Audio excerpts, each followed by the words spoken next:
ओम नमो भगवते वासुदेवाय नमो नमः।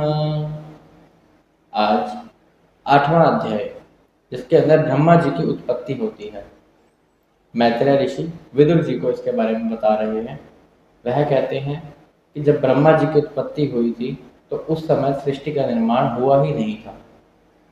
उससे भी पहले विष्णु भगवान अकेले ही थे। उस समय विष्णु भगवान योग निद्रा में थे, यानी शयन कर रहे थे, सो रहे थे अपनी शैया पर।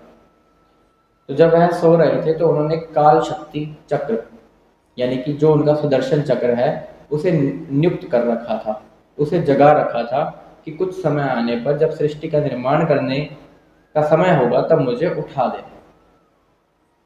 जब समय आता है तो वह काल शक्ति के जरिए प्रेरित होते हैं भगवान, और सृष्टि की रचना के लिए अपनी नाभि कमल से, यानी अपनी नाभि से एक कमल प्रकट करते हैं।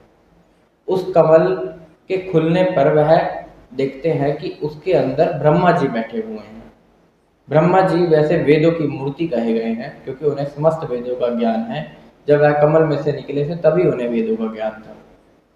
अब ब्रह्मा जी निकलकर आंखें फाड़कर इधर उधर देखने लगते हैं, लेकिन उन्हें कुछ भी नजर नहीं आ रहा होता उस समय। तो वह सोचते हैं कि मैं कौन हूँ, ये कमल जो है यह इसका आधार क्या है, इसका बेस क्या है, ये कैसे टिका हुआ है।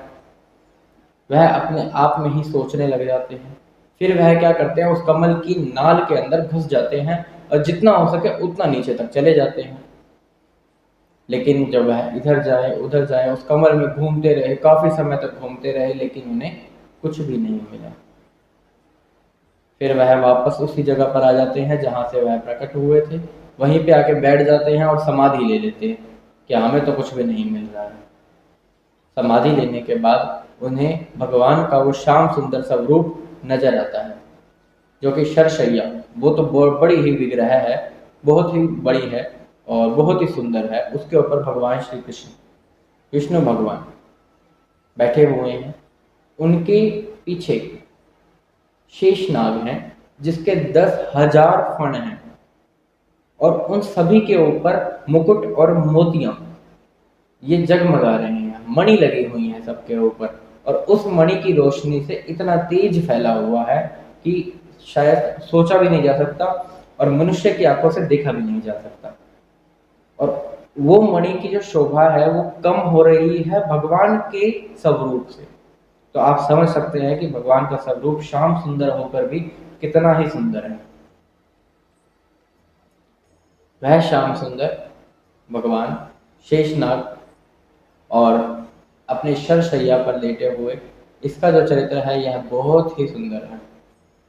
ब्रह्मा जी देखते हैं, अब उन्हें 5 पदार्थ अपने आगे देखने को मिलते हैं, जिसमें सबसे पहला अपना कमल है, फिर आकाश, वायु, जल और शरशैया पर लेटे हुए भगवान विष्णु। फिर भगवान जो है उनकी स्तुति हो रही है ब्रह्मा जी के द्वारा। अब ब्रह्मा जी क्या स्तुति करते हैं इसका वर्णन अगले अध्याय में होगा।